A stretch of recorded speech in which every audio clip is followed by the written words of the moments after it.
What we're recognizing now here, Paul, is that we do need to actually develop a unified transit system. The conversation is just starting here in the Triangle. It's going to take a lot of work. It could be many years. But at the end of the day, when we add that extra million people on top of the 2 million we already have, and this region becomes 3 million people and has all this congestion, the only way to really be effective in addressing this is to have a unified transit system.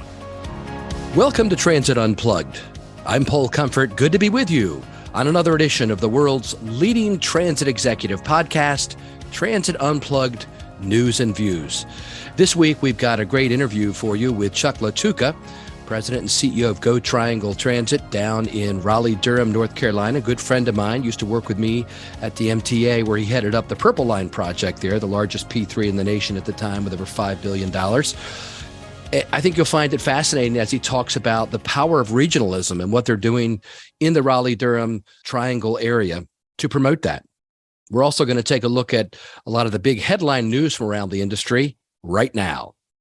Just got back from the American Public Transportation Association's Transform Conference, where the conference was held in Seattle last week, and the conference broke all attendance records for a Transform conference with around 3,000 attendees.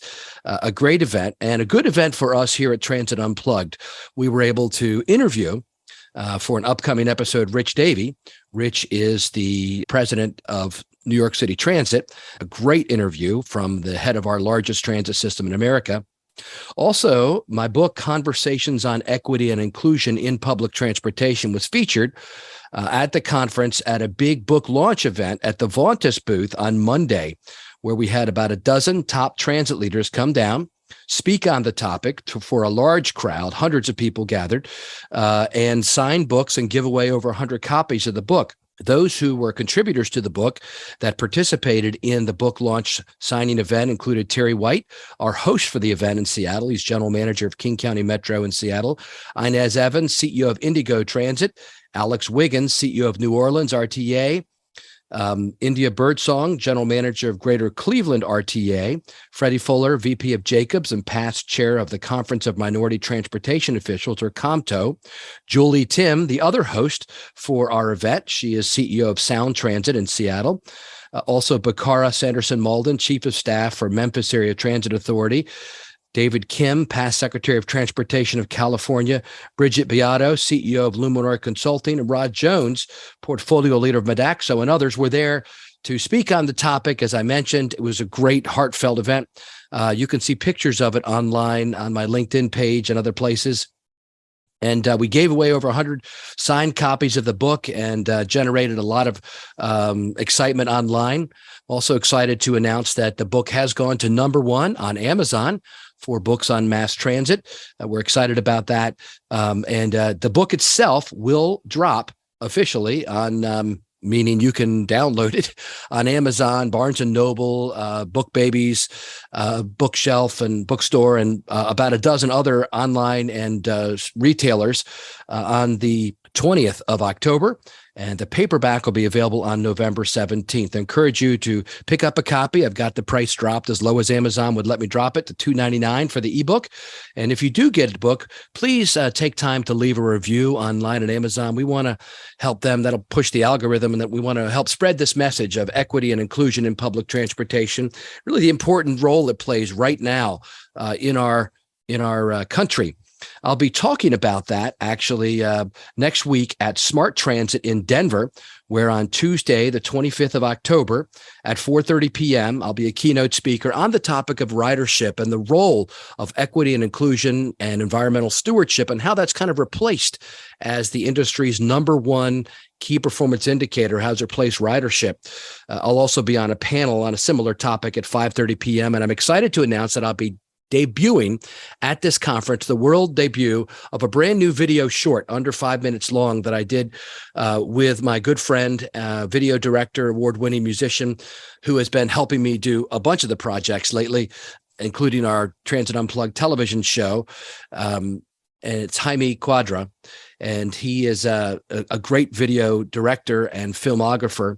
And he put this together with me on kind of looking at what happened in public transit during the pandemic, what's happening right now, and where we hope to go, with amazing original scored music for it. I think you'll find that if you attend the conference, it'll be fascinating for you. I'm also going to be giving away copies of the book, thanks to Transloc, who's sponsoring it, at CoMotion LA, which will be held on November 15th through 17th in Los Angeles. Also, hopefully be talking there on this topic. If you'd like me to come to your agency, either in person or online, to a staff meeting to talk about the important topic of including equity and inclusion in public transportation, just drop me a line and let me know. Be happy to see if we can arrange that. paul.comfort@modaxo.com. In other headline news from the industry, with some big news around the country, actually, one more thing that came out of APTA was new leadership for the American Public Transportation Association, including former guests on our program, including Dorval Carter, president of Chicago Transit Authority, was named APTA chair. Adley LeGrand, CEO of Hillsborough Area Regional Transit Authority, has been a guest on our show and also wrote a chapter in our book, From Heart in Tampa, was selected as vice chair. My good friend Jose Bustamante, vice president, TI National Business Development, STV Incorporated, was executive committee member at large. Jeff Nelson, CEO, managing director of Rock Island County Metropolitan Mass Transit District Metrolink in Moline, Illinois, finished up his term as past chair. As you remember, he took over early because the federal government needed our chairwoman to go up there and become head of the FTA.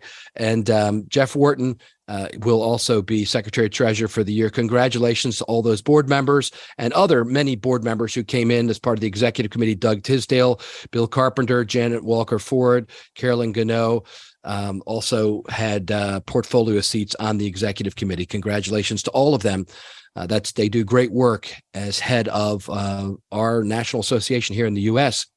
One other bit of personnel news: April Chan, a more than 20-year employee of the San Mateo County Transit District, or SamTrans, has been named to succeed Carter Mao as SamTrans General Manager and Chief Executive Officer. The board unanimously approved her appointment. She's been serving as Acting Deputy General Manager and CEO, and she'll begin her new role effective November 1st. Congratulations to April Chan on this important appointment.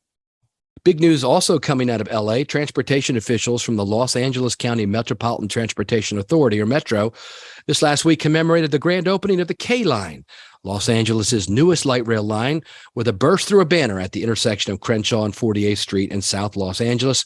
The opening of the K-Line, previously known as Crenshaw LAX Line, marks the official return of rail service on Crenshaw Boulevard since the last Los Angeles Railway Line 5 yellow streetcars trundled down the street in 1955. To mark the historic milestone, Metro provided free rides on the K-Line, all other Metro bus lines, and bike share services. The new line represents Metro's single largest transportation investment in the South Los Angeles region in over 20 years. Congratulations to Metro, and all the folks in LA, I think, are going to really enjoy this brand new service. And to Stephanie Wiggins, CEO of Metro, she said, after decades of going without rail transit, I'm proud to lead Metro as it delivers the K-Line to Crenshaw, Inglewood, and all the other South Los Angeles communities. Going to another one of our major cities here in the U.S., Chicago's Metra debuted the latest addition to its locomotive fleet, a like-new remanufactured locomotive that promises to increase reliability and efficiency and decrease emissions and operating costs. The locomotive was assigned the number 500 in Metra's locomotive numbering systems. Metra CEO and Executive Director Jim Derwinski said, "We're excited to introduce this new locomotive for the My Metra riders. This locomotive and others to follow will replace some of the oldest locomotives in our fleet. We would expect to see a significant increase in reliability and decrease in emissions as a result." The Metra board approved a $71 million contract to purchase 15 of these a couple years ago, and the remaining locomotives will be delivered approximately one a month, starting this next month of November. And finally, down to the southern part of the United States, to San Antonio, Texas.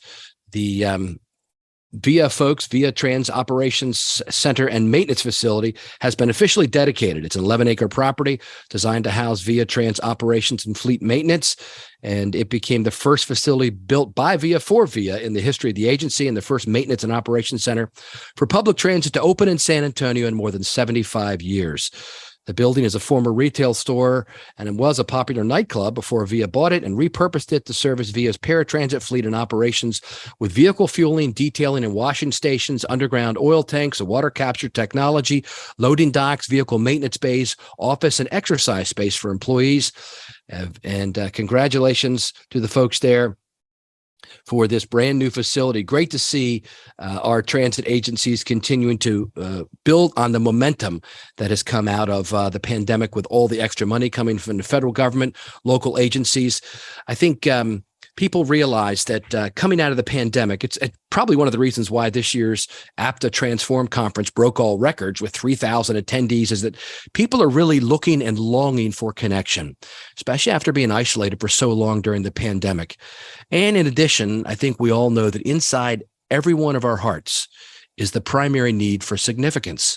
So when people come together at conferences like APTAtransform, or when we announce these big new events with new vehicles, new facilities, we're coming together as an industry to connect and to celebrate the significance of what we have done for America during the pandemic.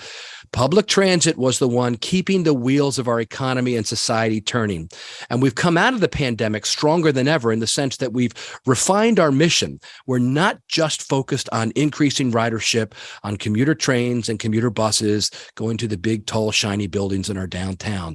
Now we are gathered together and refocused, re-energized to chart the next steps of how we are going to lead the nation and the world's recovery by providing mobility for all, environmental stewardship, and more equity and inclusion. These are our new beacons of success, and they should be our message points to the public and to policymakers. Bravo to every one of you listening to this podcast today who's a transit worker, a transit leader, who's now going to take this charge and deliver on our promise for the world. Thanks for being with us today on Transit Unplugged. Now stay tuned for our Newsmaker interview with my good friend Chuck Lattuca from GoTriangle. I'm Paul Comfort with my good friend Chuck Lattuca, President and Chief Executive Officer of GoTriangle. Chuck, thanks so much for being with us today on the podcast. Hi, thanks for having me, Paul. And where are you located today? Where are you calling in from? So we're calling from the Raleigh-Durham area in North Carolina. So Chuck and I go way back. Chuck and I worked together at the Maryland Department of Transportation's MTA, where Chuck was building the nation's largest P3 project, public-private partnership, the Purple Line, which was a 16.2-mile light rail line connecting around the Washington, D.C. area into their network of the rail system. And he did a yeoman's job there for almost 5 years, Chuck. Did it seem, that was amazing, wasn't it? It was amazing. It was almost 5 years, and it was a heck of a project and learned a lot. And everything that we did there, I'm bringing those skills to North Carolina to try to build a commuter rail system that will go between Raleigh and Durham in North Carolina. So maybe a 37-mile commuter rail system is what we're studying right now. And we'll take one of these segments here that we're looking at into development soon. Wow, that's something. Well, before we dive into that real deep, tell me a little bit about what you're doing now. What is GoTriangle? Tell me about the service that you provide there. Sure. GoTriangle is it's a small bus agency, about 80 buses. We cover about 70 miles, a 3-county area. We are the regional connection between all the urban bus providers. So we connect the Raleigh-Durham-Chapel Hill and Carey bus systems together. We're the regional link. We carry only about 8% of the transit riders in the Triangle area, but we carry them 33% of the miles. So we're a vital resource, and we're not just a resource for operations for bus transit, but we're also a planning agency, and we're also charged with being the tax district administrator for some of the sales taxes and other fees that are collected to support transit in the Triangle, in the 3-county Triangle area. So are you an MPO? So we're not an MPO. We work closely with the MPOs. We have 2 MPOs in our region. that we work with, and but we kind of are the contractual services for some of the other bus operators. So, for instance, we have a very heavy bus and capital planning and engineering department. We do their capital projects. For instance, on the city of Durham, we do a lot of their bus stops improvements, the park and rides. We'll do those for Orange County and also in Wake County.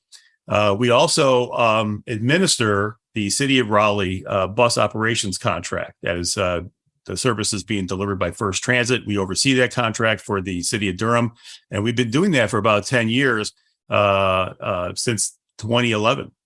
That's interesting. So, what is the I guess what's the background of the agency? Is it created by state law, or is it a regional compact? It is it's an authority. It's considered a unit of local government. It's created under state law. And it's been in existence for about 33 years. And I think what they saw was that there was a need to have a kind of an umbrella agency for all the regional transit providers. So transit in the Triangle area is kind of delivered through collaboration between the cities and GoTriangle. And we're not one urban area with one urban core and one large transit provider like Charlotte or Austin or even Baltimore.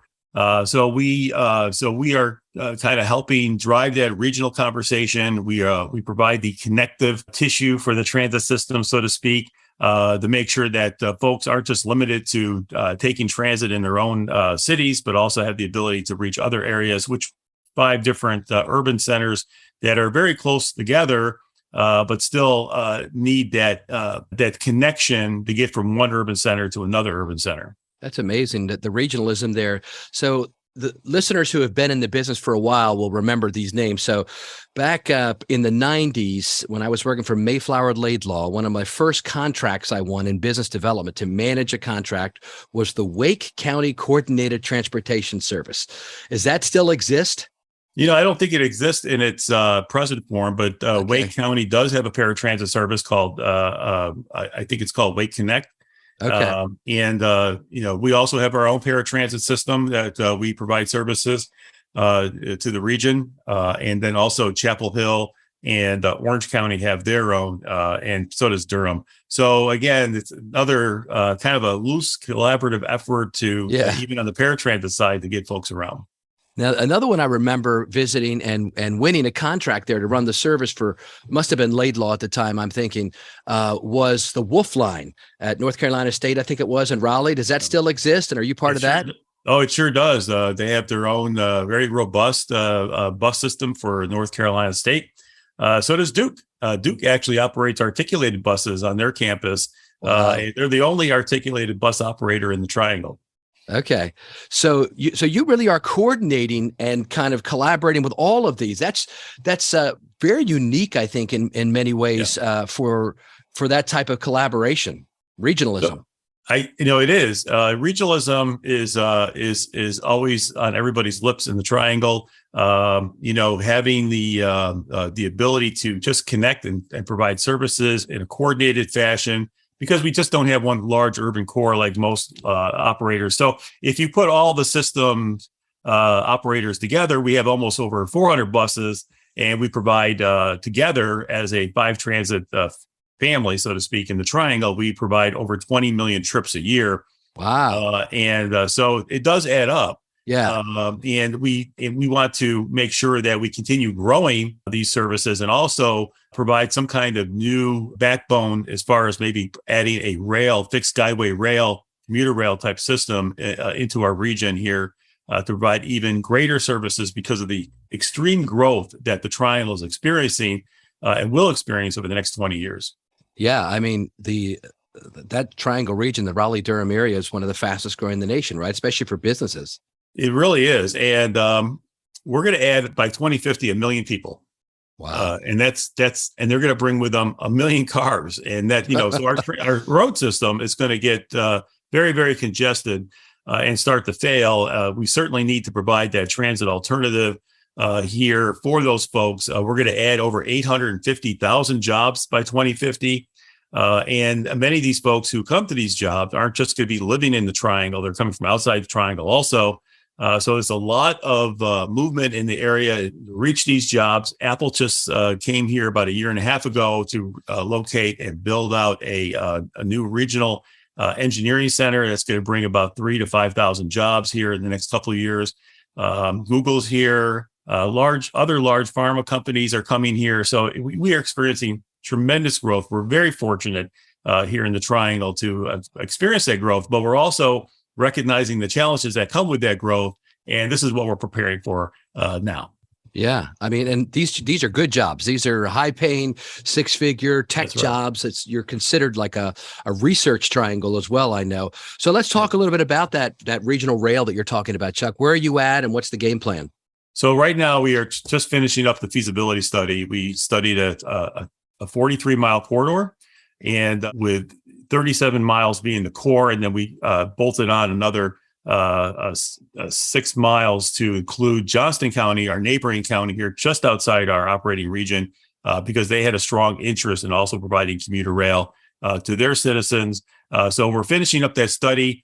Unfortunately, with inflation as it is today and the numbers we had to use in determining the cost of the system, what we're seeing here is that the system's going to be much more expensive than we thought. So we may have to actually, instead of building out the whole system, perhaps under a new starts kind of scenario, we may be looking at building this system out in phases, but I think it's very doable.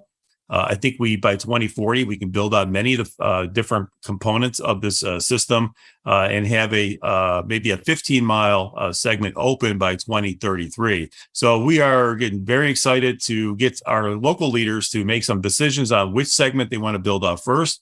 And we want to move that project into development by next summer. Very good. Well, that's something you have a little bit of experience doing and working in a very tough operating environment around the DC area where we were going to go through a golf course and all kinds of things and had all kinds of interesting opposition. So tell us about, there's one other project that you and I talked about ahead of time that I found fascinating. That's your TOD rust bus. Tell us about that. So TOD is something that's a little bit new to the Triangle, maybe even to the Southeast, at least outside of Florida. Transit-oriented development projects is something that we've done quite a bit of, Paul, in Maryland. But now we're going to bring some of that experience here to the Triangle. We took a piece of property that GoTriangle owned adjacent to the Raleigh Union Station, Amtrak station in Raleigh, about a 1 acre size parcel. And we put that out for redevelopment. And right now, we have a contract with Hoffman Associates to build a $230 million private overbuild on top of a $40 million bus parking and transfer facility under that development, which was assisted by a build grant for $20 million that we got a few years ago. So it was really, I think, a well-positioned project. It's a multimodal project. We'll have a pedestrian bridge from this development over to the Amtrak station. We'll have our buses come into the station underneath the development, and on the street level, the city of Raleigh's new BRTs, which will be operating by this time, will be picking up people and dropping them off outside the station on the street level. So multimodal, multi-agency effort, and I really think it's going to be a great example for the Triangle and other cities in the Southeast to try to duplicate, because this is something here in this FTA region they haven't done a lot of. I think them gaining experience and us gaining the experience here, I think is going to be just the kind of the launching pad for the next round of TODs that are going to come, and possibly over at Research Triangle Park would be our next target for that type of development. What's the timeline on this? So we started demolition on the old warehouses that occupy the site right now. The most of the building is down. We're looking at a late spring, early summer groundbreaking for the overbuild and the bus garage, and we're certainly excited about that. And we're going to have a huge groundbreaking ceremony, hopefully in May, June timeframe. That's awesome, Chuck. Wow, you got a lot going on there. What are the 5 agencies that you coordinate with? You mentioned 5 transit systems. So earlier. Sure. So we co-branded, most of the agencies co-branded with each other. So we went from Triangle Transit to GoTriangle. Okay. Raleigh became Go Raleigh. Durham became Go Durham. And we have Elea Carey. The only one that's not co-branded with us is Chapel Hill. They are still Chapel Hill Transit. I think you were out there last year, Paul. That's right. I visited them. Yeah. Mm-hmm. That's 4. And then what's the 5th one? So that's all of it. I think. Oh, you're the fifth one. We're the fifth one. Yeah. Yeah. Okay. All right. So you're pulling those Was four. that a trick question? Yeah. No, you said something about five. So, so the four agencies have co-branded. That's Chuck. So you really are a regional transit system covering three cities. Yeah. Four so cities. We are GoTriangle's regional system with all these local urban partners. And, what we're recognizing now here, Paul, is that we do need to actually develop a unified transit system. I think that this is something the conversation is just starting here in the Triangle. And it's going to take a lot of work. It could be many years, but at the end of the day, when we add that extra 1 million people on top of the 2 million we already have, and this region becomes 3 million people and has all this congestion. And, the only way to really be effective in addressing this is to have a unified transit system, I think, in the long haul. Not only that, but we have 2 MPOs. So I think we need to unify our MPOs at some point. And the census may drive that unification of MPO conversation. So we're waiting to see how the most recent census impacts that, because there are some rules around that for MPOs. But we're going to be the next Austin, right? And that's what we're planning for, to be the next Austin. Okay. So we're trying to emulate that. Austin has done a great job of finding transit funding for the build out of the large system to handle the growth that they're anticipating. And I feel like we're hopefully going to be the next Austin. Maybe we're a mini Austin right now. Yeah, you'll be a mini megapolis. Exactly. I was just with Randy Clark this week at the Seattle APTA Transit Conference, and he, of course, was the Austin CEO, now in Washington, D.C., where you and I were at for many years, and doing a great job there. Well, Chuck, they definitely hired the right guy at the right time to do this job, because you've had experience, in the Baltimore region, in Montgomery County, where we didn't even talk about those jobs, and then overseeing, as I mentioned, really the largest P3 project in the nation at the time, over $5 billion, successfully moving that project down the field. I wish you the very best as you continue to really promote regionalism in a way that I think others can emulate, who have multiple small, mid-sized cities around each other. You sound like you're leading the way there, Chuck. So thank you for being with us today and sharing with us some of the tools. And we'll put on our link on transitunplugged.com, links to your websites, et cetera, where people can kind of see how it's all being pulled together. Excellent. Thank you, Paul. Yep. We'll see you next time. I want to be down there when you get that building built, man. That'll be awesome. That will be awesome. Yeah. We'll have you down for the groundbreaking. All right. Sounds good.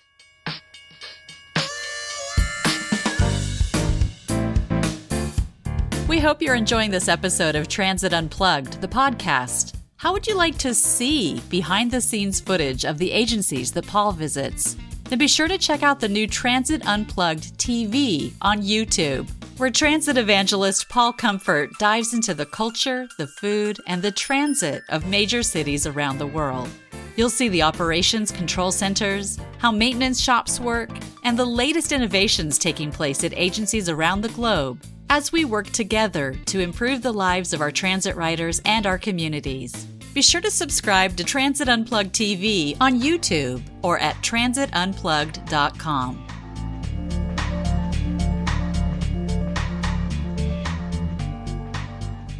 Hi, I'm Elea Carey, a communications consultant who loves working with public transit agencies.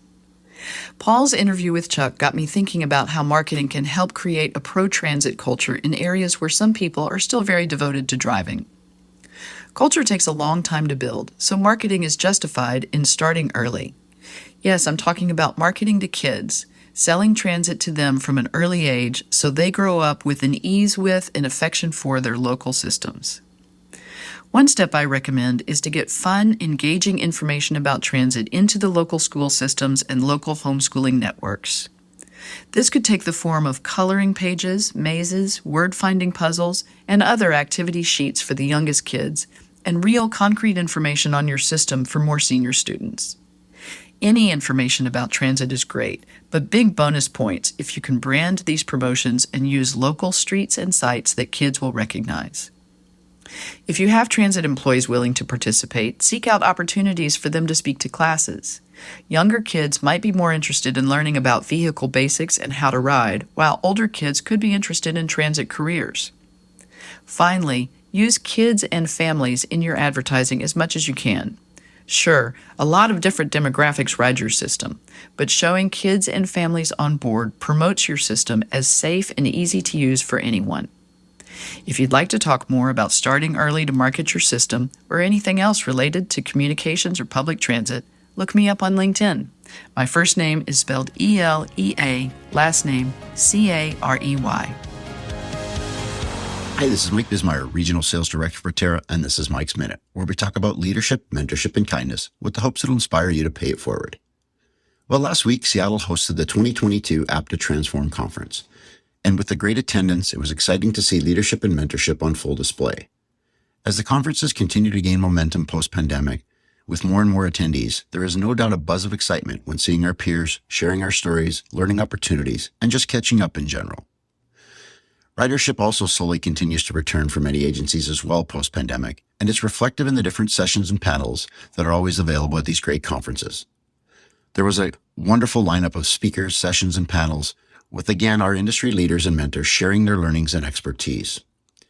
The rooms were full of our peers, and as we talk about change, I think back to a few years ago, when sessions on topics such as diversity, equity, inclusion, zero emissions, and fleet electrification were definitely of interest, however, in no way like this past conference, where the rooms were packed and overflowing with participants.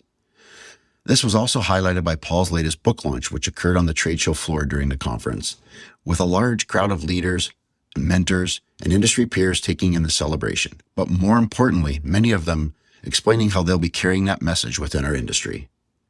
I'm excited about the upcoming CUTA conference in Montreal, coming off the heels of APTA, which will be the first live CUTA show since 2019 and the pandemic. The show was sold out, evidence again of the great opportunity to hear and learn from our industry leaders, mentors, and peers. Have a great week. Thanks for listening. Hope to see you there. Thank you for listening to this week's episode of Transit Unplugged News and Views with our guest, Charles Lattuca, President and CEO of GoTriangle in Raleigh-Durham, North Carolina. And next week on Transit Unplugged In Depth, we have Jennifer DeBruhl, Director, Virginia Department of Rail and Public Transportation. Now don't forget to sign up for the newsletter at transitunplugged.com so you're always in the loop for everything that's happened with the podcast and Transit Unplugged TV. If you have a question, comment, or want to be a guest on the show, email us at info@transitunplugged.com. So until next week, ride safe and ride happy.